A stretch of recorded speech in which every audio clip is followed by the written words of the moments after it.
Hello, my name is Dr. Tom Bennett. I'm with the Battleship New Jersey and the Kane University Oral History Project. Today we're aboard the ship berthed in Camden, New Jersey, and I'm talking with Commander Mark A. Finby. Uh, Today's date is April 21st, the year is 2011.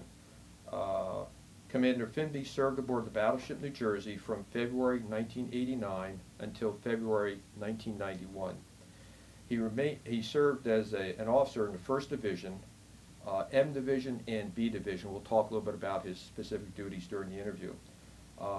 Commander Finby has continued his service to the country by serving in the reserves, where he currently serves with CTF 74, which is an anti-submarine warfare unit stationed at how do you say that, please? Port Hueneme. Port Hueneme, California. Right. Port Hueneme.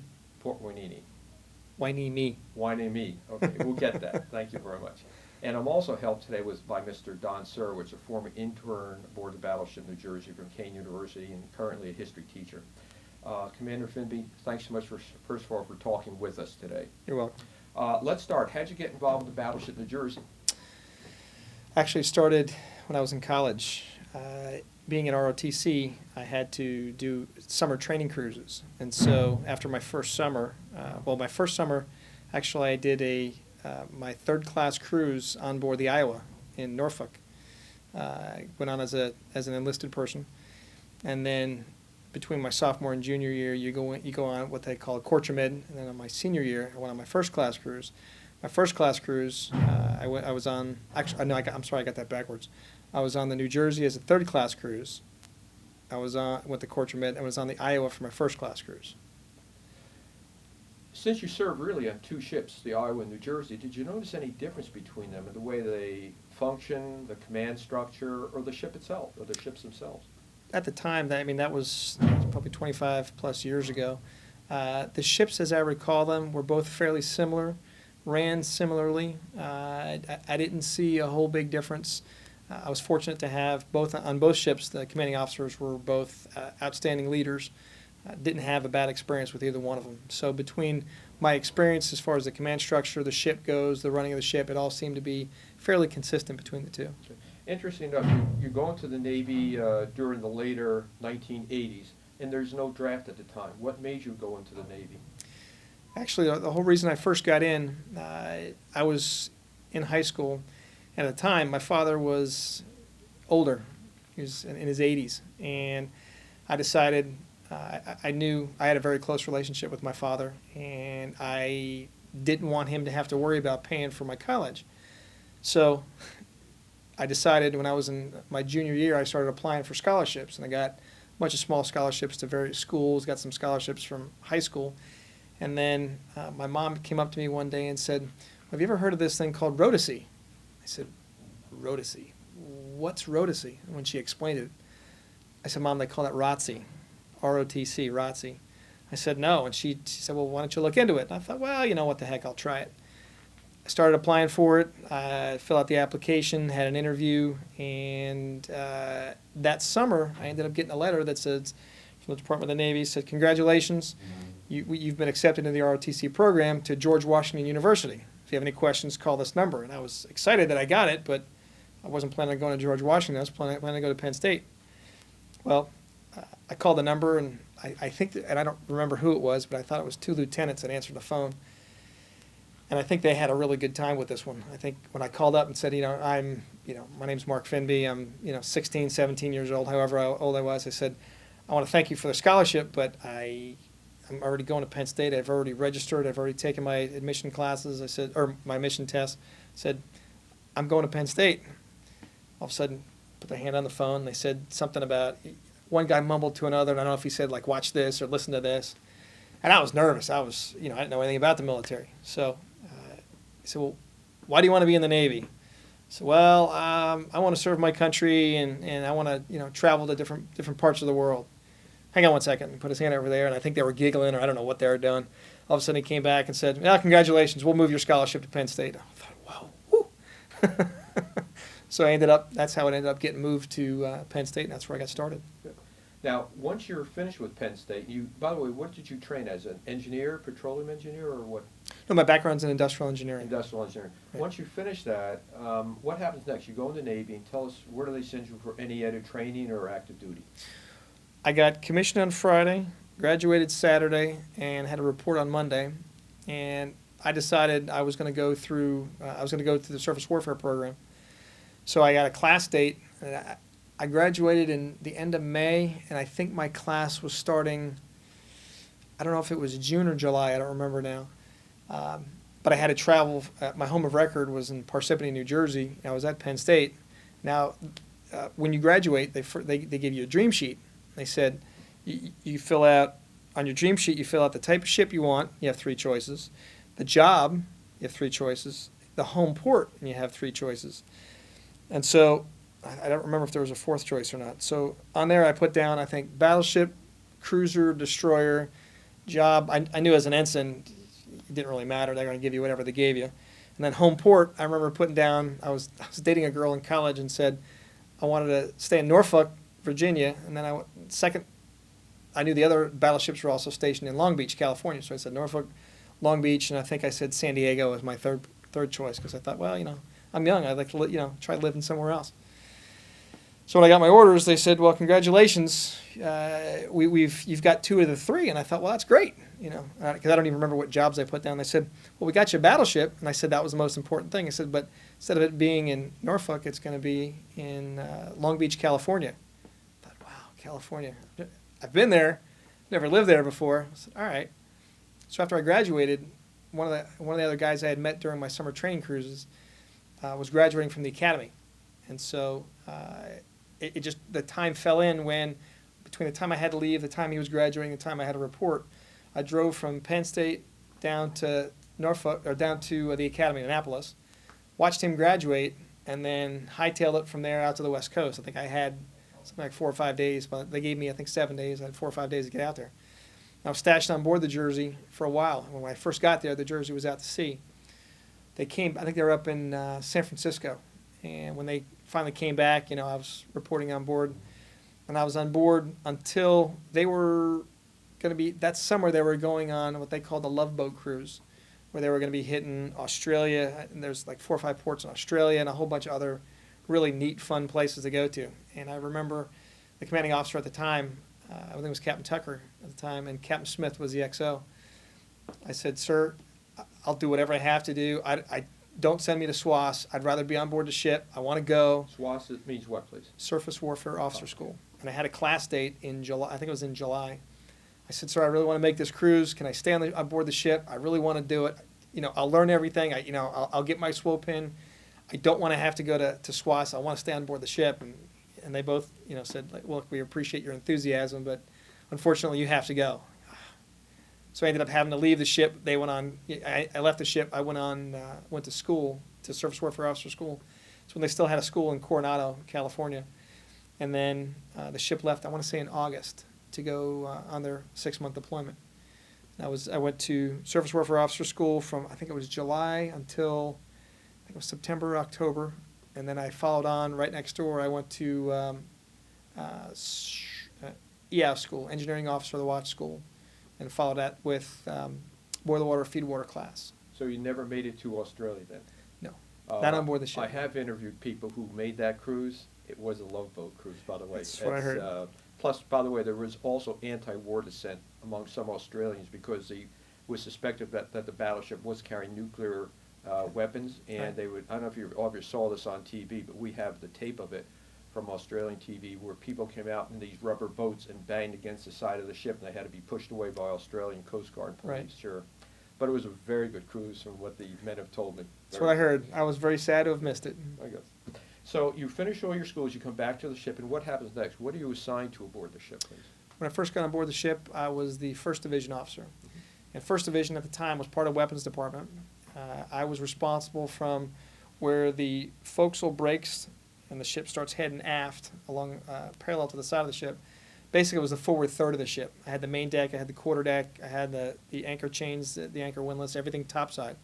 So whenever we pulled into port, my division had to rig all the awnings, had to get the quarter deck, making sure it was looking good.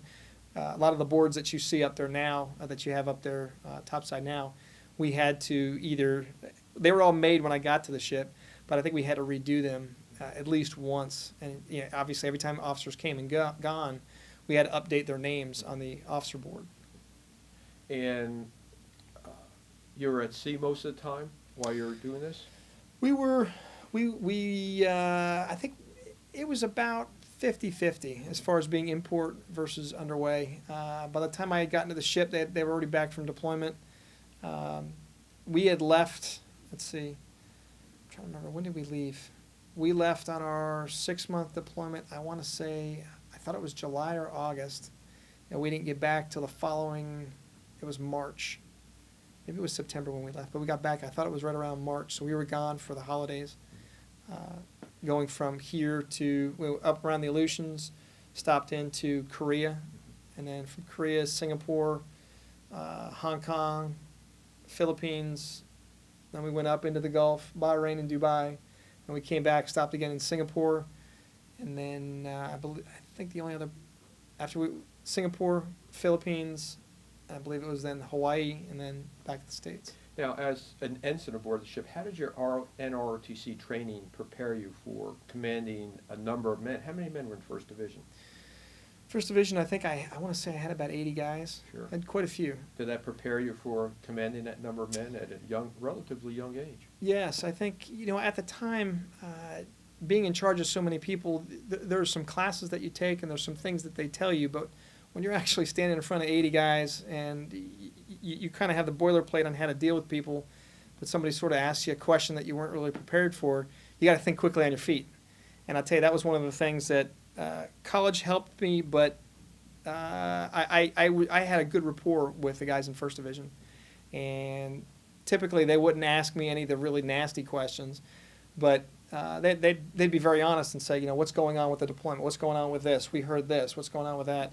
And obviously there were things I couldn't tell them. And I said, look, guys, I'll be honest with you, I can't tell you. But here's what I can tell you. And I gave them, and that went a long way. And that commanded a lot of respect. How were your chiefs that you worked with? Did you help you out a lot? Believe it or not, in First Division, I had a BM1 who, he had taken the chief's test, I want to say, probably 5-6 times. And he always PNA'd it, which stands for passed but not advanced. And he was getting to the point where I think he was up around 17, 18 years by the time I got to the ship. He knew he was about ready to get out. He was tired, he was a little on the grouchy side. Wasn't going to take anything from some, new ensign coming on board the ship. And he taught me things, but also challenged me a lot. And I think that helped me as a lead to be a better leader as well. I don't know if he tried. I don't think he necessarily tried to do it, but when he was constantly challenged, he would, I'd tell him something, and, well, why do we need to do that? And I mean, I could have said, just pull up, look, I'm your senior officer, you need to do it. That typically doesn't work well, at least in my experience. I think didn't work well. So he never got disrespectful, never got belligerent. So more often than not, I would explain it to him. And there were times I just said, Chief, because I said, Boats, you got to do it. That's because I'm telling you, you got to do it. That's how we're doing it. How long did you remain with First Division? I was in First Division almost until the time we went back in the yards. I was on board the ship for 2 years to the day. I got on board in February, and I want to say we went in the yards, I want to say it was around August. And I was in First Division for that whole time. And then once we came back in, and before we went into dry dock to get the ship ready for decommissioning for the final time, that's when I went to M Division. Which was in charge of what? Main engines. Main engines. Yes. How was your preparation to go from deck division to engine division? Were you prepared for that? Did you have to do any extra training, research on your own? Well, as far as the guys, I mean, being a battleship, it's steam powered. So these guys are working in some pretty awful conditions. I mean, underway when I was qualifying for my swope in, when we were in the Gulf, I mean, if you didn't step underneath what they call the force draft blowers, which is basically a big fan blowing on you, if you were standing away from one of those fans, I mean, it'd be 120 plus degrees, and it was really hot and uncomfortable. And these guys had to work in that every day, and they were the first guys to secure from Liberty. They're the ones who had to come back, usually 24 hours prior. They'd have to be back in if we're getting underway Monday morning. These guys would be back in Sunday night. So that they lost 24 hours in the back end. When we were pulling into port, they had to, shut everything down. So a lot of these guys would lose anywhere from 6, 8, 10, 12, 24 hours on the front end. So their liberty time always got shrunk on both ends. So they knew it. They didn't like it, but they knew it. So these guys were more hardened than some of the other guys. And so dealing with them, it was definitely a challenge. These guys, because they look at me as, well, hey, you've been topside. You've had the fresh air for the last 18 months. Now we're gonna show you. Well, I've talked to engine men before and boilermen and so on that. What's any positives of serving down in the engine boiler room area? Those guys, I tell you, were some of the most disciplined people that I've had the pleasure of working with. They very rarely would they question things. They knew what had to be done, and you didn't necessarily always have to push them. Where the guys that were working topside, you had to do more cosmetic things. These guys were doing stuff where if you didn't PM something, if you didn't lube something, if you didn't change something out, it could be catastrophic. And you could take a boiler down, you could take a shaft down. Topside, if you're talking about painting something, what's the worst that's going to happen? You're going to have a little bit more rust. Okay, so it wasn't quite as critical. These guys seem to be a lot more professional, much more self-driven. Is there any, between the deck division, engine division, or whatever division, that the deck division, was that a place that people wanted to be or not wanted to be? Is that a place where people were put because they couldn't do something more sophisticated, or is that not a correct estimate? Well, actually, what would happen if someone came into the Navy and either didn't score high on their ASVAB scores, the ASVAB, Armed Services Vocational Aptitude Battery, basically, what are you good at, what are you not good at, where are you on the intelligence, I don't mean anything bad by that, but, if you didn't have a mind to work with computers, they're not going to put you working with computers. If someone didn't score well on that, or if they wanted, they weren't sure where they wanted to go, they ended up usually going to be as a bosun's mate, which would be anywhere from first division through 6th division, and each division had a different side of the different section of the ship. But these guys typically were not the brightest stars in the sky. Were some motivated to get off of deck division into something where they go back to school and come out with a skill again? Did you find that? Yes, there were guys who would, what they call strike out, that would strike out of deck division and get into other divisions. But actually, what I should say, there were guys who started in deck division for one reason or another. It could have been that's what they wanted. It could have been they just didn't know what they wanted to do, and started to really taking a liking towards it and enjoying it, and became very good at it. And I tell you, some of these guys, there was it wasn't the first lieutenant, I can't remember, he was this BMCS, I can picture his face clearly, and I can't think of his name right now, but he was probably one of the best teachers that I had, teaching me how to be an officer, teaching me how to be a bosun's mate, and how to tie knots, and how to, things about the ground tackle of the ship, and things about the anchor, and things about anything about being a bosun's mate. Basically, a lot of nautical stuff. He was just a very motivated, very, very professional person. And so I did find that amongst some of the more senior guys that were bosun's mates. If we could jump back down to the engine room area, what condition did you find the engines in? I found the main engines and boilers actually were in very good condition. I mean, the equipment itself was really old, but these guys worked really hard to keep everything running in a tip-top shape. And I'm sure when you guys took the ship back over, you saw that. Aside from some rust that would accumulate, a lot of the ship's motors, gears, engines, boilers were actually in very good condition. And when we had problems, it generally, in my experience, wasn't because of something that somebody didn't do. It was mostly because of the age, and the equipment just wore out. When I just was talking before we started the interview, I just interviewed somebody who was turret captain number 2, and when the ship came back under Ronald Reagan, literally people forgot how to run the ship because the people had served on it before. They brought a few back, but there wasn't enough of them to tell everybody how to do it day to day. I assume by the time you're on the ship, everything is fairly organized and well run. Is that correct? Yes. Yes, it now, was. How was Captain Tucker as a captain as far as effectiveness of running a ship, maintaining it as a high-quality fleet ship and so on like that. Captain Tucker, I'd say I've been in the Navy now for going on 23 years. I'd say is probably one of the best commanding officers I ever had. He was, and you see his picture up there where he was smiling. He didn't very often smile. And it wasn't because he was a mean or nasty person. It's just his disposition. I mean, if you told him a joke, he'd laugh and he'd smile. But he always seemed to have this very, almost like I don't want to say crusty face, but he had a very stern face. And it was not somebody you ever questioned. If he said something, there was no ifs, ands, or buts about it. You were going to do what he told you to do, and you didn't even think twice about it. And I think he commanded, I thought he was an excellent officer. I think he was an excellent commanding officer. I think the officers on board recognized that, respected that, and gave him the respect that he deserved. How about the morale of the enlisted men? We're now in the 1980s. The country was very different than it had been in the early 1960s, Vietnam War, civil rights, etc., anti-government, anti-establishment feeling. What was the crew like? The morale on board the ship, I always thought it was really, really good. The guys seemed to be pretty enthusiastic. I mean, as the saying goes, a happy sailor is a bitching sailor. And so there was always something to complain about. We don't want to get underway. No, we don't want to, chip rust.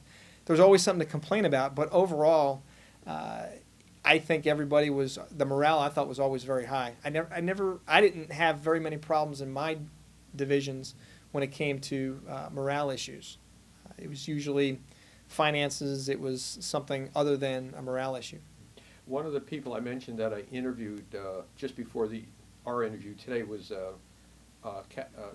Lieutenant Louis Ivey, who went to UPenn, by the way, as we mentioned, and he was the first black officer aboard the ship in 1954. What was the situation of race issues aboard the ship, race, ethnicity, stuff like that? We didn't have any, at least in my division. I had a couple BM1s, and their names escape me right now. A couple of senior bosun's mates that were black. There was never an issue as to whether or not they were any better, any worse. I didn't find any racial issues in any of my dealings. I know there were other divisions on board that occasionally would have something like that, would have an issue pop up, but it didn't seem to be very prevalent, at least during my 2 years on board. Did you have many black officers or so-called minority officers aboard the ship at this time, or no? We did, and I can't remember his name now, and actually there's a funny story. He I don't know why he ever went in the Navy, but I guess he got seasick very easily. And I remember pulling into Hong Kong with him, and we were taking one of the Liberty launches back in. And it wasn't very stormy at all. I mean, there was just a little bit of chop in the water, and we got on board the water taxi, and I don't think we were on it more than a couple minutes, and all of a sudden he was turning green in the gills, and he was feeding the fish on our way back in. Even when we got underway, when the ship gets underway, it didn't move. I mean, we hardly moved at all. I mean, I personally didn't like it when a ship pitches.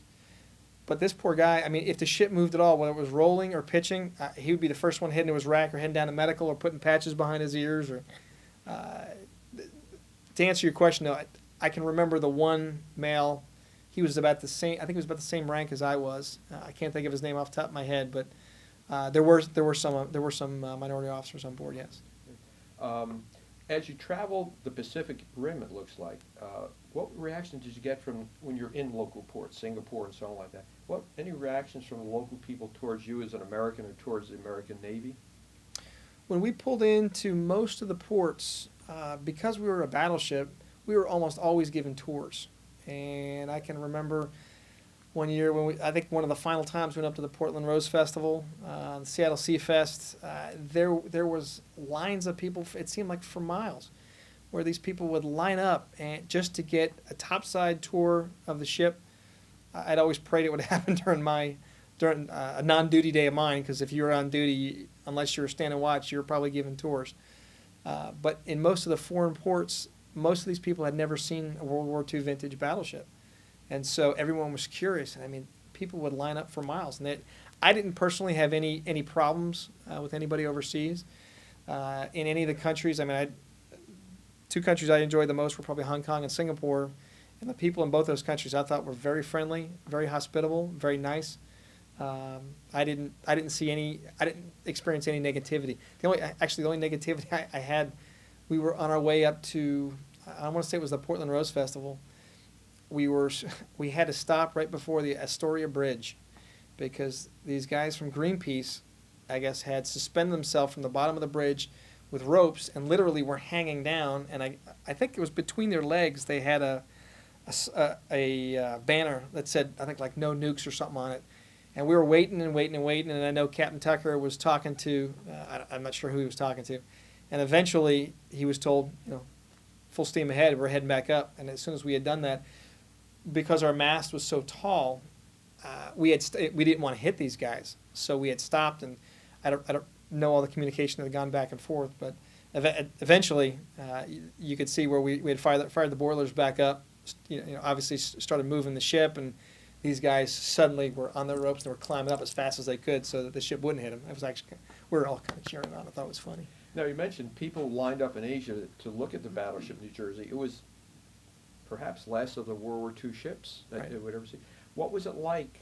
What was your reaction of other people in the Navy towards you serving on a ship like the New Jersey, which was highly decorated, World War II ship? Questions about the usefulness of battleships at this point in the Navy. What reactions did you get from others? A lot of guys that were on other ships, when you tell them you're on the battleship, and really, you're on the battleship? Wow, what was that like? And it would typically eventually work its way to, shooting the guns and what was it like, and did the whole ship move? And it was a lot of envy. A lot of guys really liked, God, I wish I was on board the ship. And I can see why, because I'll tell you, looking back on it now, it was by far the best experience I'd ever had. I've recently connected with another shipmate of mine. He was a warrant officer, and we constantly say, we both missed it. We both missed being on the Jersey, the crew, the officers, the camaraderie, all of that. It was almost like our own little bubble, and at the time, it was such a precious thing. I know we appreciated it at the time, but we didn't really know what we had until we didn't have it anymore. Now, and Don, jump in, please, if you have any questions. Don Surge. Just to continue with this, it's a precious little bubble. Was it a valid bubble to use in the 1980s? Was the battleship, and I've read articles on this, debates on it, was the battleship still useful in the 80s? And if I can jump up to today, now that they're putting away from reserve duty the USS Wisconsin and the Iowa, I know the Marine Corps, my organization, says we want at least 1 or 2 battleships held in ready reserve because we do the amphibious landings, maybe. Do you think the battleship then and the battleship today has any use? 2 different times, then and now. Then I would say it had a definite value, because when you park a ship like that off your coast, and even if you fired only a handful of rounds, that's pretty intimidating. And I can remember seeing it from the shore, looking over. I'm sure many of our enemies would know some of the capabilities of the armament on board. Aside from the missiles, just talking about the guns themselves, the 16-inch guns, being able to fire 23 miles, basically something the size of a Volkswagen Rabbit, that's intimidating. And if you're going to do any type of shore and beach landings, that's a big deal. And I think that's pretty intimidating. And if you pound the coastline with enough of those shells, you're really going to inflict some not only damage to them, but psychological damage. Gosh, do I want to be here? Is the next round going to hit me? And a lot of these guys will turn and run. So does that hold true for today also, would you say? Today, we find ourselves in the Gulf where we are fighting a land war, but you don't have, like the Japanese were so entrenched, they set up pillboxes and they were encased in the mountains, and they had things set up. They were ready to fight us as soon as we landed. I don't see anyone in the Gulf that well organized, that well trained. Is there some? Yes, there's some. Would it help? Sure, it would help. Today, unless we fought more of a beach landing type war, and I know that's what the Marines typically like to do, its value, I think, is diminished. Would I think it would be good to have 1 or possibly 2 still around? I think for nothing else, as a show of force, it sends a big message. Even if you never shot the guns again, it sends a big message, and it also promotes the Navy, the U.S. Navy, around the world. So I think for those reasons it would be nice to have, although I know the ship was very labor intensive. And to proceed once more, and I won't send this any naval superior officers. The Navy today, as Paul Stillwell, naval historian, told me a couple of years ago, the biggest gun you have in the Navy today is a 5-inch gun. Is that enough to support troops ashore, if that ever comes to be, where we have to do a forced amphibious or helicopter assault? Is a 5-inch gun enough? Yes, you have naval air power, but it can't fly under all conditions. And as a former Marine, we're very concerned about that, so react to my statement. Do I think the 5-inch guns provide enough NGFS, naval gunfire support? In my opinion, no. I think a 16-inch round landing with the right munition on it is much more intimidating than a 5-inch round. 5-inch rounds, I think, they will do some damage. They will help out. Nothing, in my experience, would be able to substitute for a 16-inch round. So we're at 30 minutes, so I want to let you go very soon because your wife and child are waiting. They're very kind to do that, by the way. When you found out the ship was going to be put away, what was the reaction of the officers and crew when you got that announcement? We were all surprised, extremely saddened. We had, I think it was shortly after we had gotten back from deployment. Within a couple of months, we thought we were going to start doing workups again for another deployment. And we had heard that, the 600-ship Navy, well, we're going to start scaling back from that, and battleships are going to start going away. And we thought, all right, well, maybe they'll keep a couple ships around. Maybe they'll keep, one on the West Coast, one on the East Coast around. And we had kind of kept our fingers crossed for a while. And when the word eventually came down saying, no, we're going to decommission the Jersey, it was a really sad time. And I know for me personally, I had a bunch of friends, and there was such camaraderie at that point. There was such an esprit de corps between and I'm speaking just for the officers now. There was such an esprit de corps that you wanted to come to work, you wanted to work on the ship, you actually looked forward to doing things, getting underway, fighting the ship, learning about the ship. It was a really sad time. It was really, really sad. And what happens when you're decommissioning a ship? What process? What did you do to help put the ship away? I had moved once I had learned that the ship was going to get decommissioned. As soon as we had learned that, we knew we weren't going to go anywhere. Guys that were set to start to rotate, a bunch of officers ended up leaving and going on to their next tours. I'd still been relatively junior. I was only on board the ship for about a year and a half, so it was, I could have gone, but I was one of the guys that stayed back. I helped. I moved from First Division down to M Division and started the layup process of laying up the engines, and eventually moved on to B Division and started laying up the boilers. And how do you lay up an engine and boiler? What do you have to do? Well, I mean, you have to get it dry. Things have to be. You have to put desiccant or any place where it was wet to make sure that things don't rust. You try and preserve things as best you can. Some things got greased. You have to. Any of the underwater scuppers had to be sealed shut, so we had to go into dry dock. And then we pulled the ship into dry dock and welded plates on the bottom of the ship so you couldn't suck in water anymore. Yeah, anything that could leak, again, you attempted to seal all that stuff up. By the way, I've heard rumors of this. Was there fish in the bilge of the ship swimming around? I never saw them. I heard about that, but I had never seen it. No. Guys have told me that. Said, well, you'd be surprised what's down there. All kinds of bottles, drinks, whatever. Usually the bilges were so nasty and so dirty, I don't know how a fish could survive, to be honest with you. And if it was somebody that threw one in. By the way, World War II men who went into the bilges when they were repairing the ship said it was super clean down there in World War II. Oh, okay. It was super clean. They kept it painted and so on like that. It was just amazing. So you've been in the Navy now for how many years? 23 years. How has the Navy changed from when you first went in until today? Lots and lots of changes.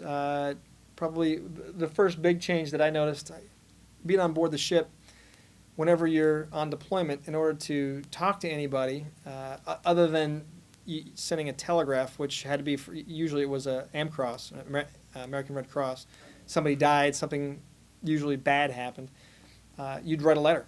And you'd write a letter, and you'd eventually, if you're out to sea, you'd listen for when mail call was going to be. So you had to put a letter in the mail, and a month or two later, it would make it back to where it was. Another month or two later, you'd get a response to it. In the meantime, you wrote a few more letters. When I first went on board a ship and said, yeah, well, now they have email on ships, I'd say, email on ships? Are you kidding me? That was kind of the it's a small thing, but at the time it changed how you function on board the ship. Probably the next biggest thing was starting to put women on board ships. And I per se don't have a problem with women serving on ships. I know when I was on board the ship and we were underway for 6 months, it was hard enough to try and focus on your job and what you had to do. And for me at the time, I had to qualify with my surface warfare pin to try and focus on that, on your job, qualifying, standing watch. Oh yeah, and try and sleep and eat a little bit, in between there. That was a lot to juggle as a 20-year-old guy, fresh out of college. And again, I didn't have any military experience prior to getting in. Those two things I noticed. The weapon systems, we started moving a lot from more of the bigger guns to more missile technology. Higher, other things like electronics, radars, things like that had become much more sophisticated, much better than what we were able to use. I mean, particularly some of the fire control radar on board the New Jersey is very old technology. I was explaining to my son how we had to actually track a target, and being a director officer, it was difficult because I literally had to tell. There was one guy that was on train and one guy that was on elevation, having to explain. I had to walk them onto the target to try and get the guns. Is the Navy better today than it was when you entered, qualitatively? I would say, from a fighting capability, I think it's better. I think we have higher quality gear to work with to fight the ship, to fight a war.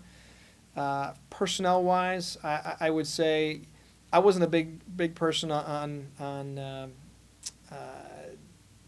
handling things the old-fashioned way, but I did experience a couple of times when you tried to bring a guy along. Hey, look, we need you to do this, and how that just didn't work. And I remember when I had my BM1, we had a guy who was just not getting it. And we talked to him, and you counsel him, and you try and go through the steps that the Navy was attempting to promote, and it just wasn't working. And it was amazing. One day he took him down to the ladder locker up front. When he came out, he was a changed man. Things were different. And who had he talked to in the locker? Several senior enlisted, perhaps. I think it was my BM1 and a couple of other guys who showed him the right way, the way things needed to function. And he wasn't beaten up. He wasn't, I think he was scared more than anything else from what these guys were going to do. And I'll tell you, I'm not a big believer in hazing at all, but it sent a clear message, and this kid got it. How has the Navy impacted your life? I've been in the Navy now for, like I said, 23 years. I honestly thought after 4 years, you know what, I thought I could do better on the civilian side as far as an income and lifestyle goes. And so that's really why I got out. And I thought, yeah, you know what, I didn't hate the Navy. Let me try this reserve thing. Let's just see how long it goes for. And I tried it for a little while, and, this is pretty good. We'll keep doing it. And I said all along, I'm going to keep doing this until it's not fun anymore. And I kept doing it, and here I am today, 23 years later. I think it's made me a better person. I think it's made me a better leader. I think it's an excellent preparatory step for young men, not only in leadership, but it teaches you how to take care of yourself and how to problem solve and how to think on your feet.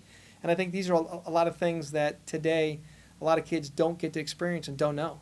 So I think for me, it definitely helped me grow up and become the man I am today. Are there any questions, and again, I'm moving a little quickly here, any questions I should have asked that I didn't ask that you think are important to be asked and answered? The only thing I can think of as a 5-inch director officer, I think I had a very good experience. I had a great crew. There was I think a total of 4 of us in there, and I remember getting up there in the very beginning thinking, because you think of radar, well, this thing that spins around, it finds something, and eventually it locks on something, and it will tell you, how far it is. And I thought when I first got to the battleship, well, they've got to have something like that. I mean, you see these things spinning around up top. When I learned about what the 5-inch director officer, I was in Sky 1, how we had to do this, I thought that was like 4 steps backwards. it was a very eye-opening experience trying to use the existing radar, and it was something they never improved upon, because once I was able to talk them on, and the guys in the back were literally reading an oscilloscope, once they actually locked onto the target and they put the sky in automatic, it would track the target, and in which case, again, depending upon which 5-inch guns we had control over, I mean, it was fairly accurate. I mean, we did very well whenever we had to do gun shoots. And that's World War II technology. Yes. Which was, and same with the 16-inch guns, they're still highly accurate today, as Yes. I understand it. Really is. Don, did you have any questions you want to ask? Yeah, couple of questions. Did you see service over in Lebanon That was before my time. before your time? Yes. Okay, how about, you talked about the tradition of taking the guy down to the locker. What other traditions you think the Navy still carries that are good and positive experiences for the men? I think although I never had the opportunity to go through the shellback ceremony, in some cases that whole ceremony got taken way too far. I think it was a fun ceremony and can remain as a fun ceremony. I know there's such a stigma about hazing that the Navy tends to shy away from it. I can understand that, but I think that's a tradition. I think that many guys have gone through who, if it's done correctly, leaves a very positive experience, and the guys appreciate it. Your current job, how did you come into anti-submarine warfare? Actually, nowadays, in order to, when you become an 04, 05, in order to get a pay billet in the reserves, you have to go through this thing called the apply board. And they look at your background and your whatever NOBCs you have, Navy Officer Billet Codes that you have, to select different officers for the different pay billets. The whole process itself is very secretive. You make sure your record is up to date, and you have your picture. Make sure all your fit reps are in, your fitness reports. Everything is up to date, and then when you submit it for the apply board, you tell them these are the top, and you can pick up to I think 32 jobs.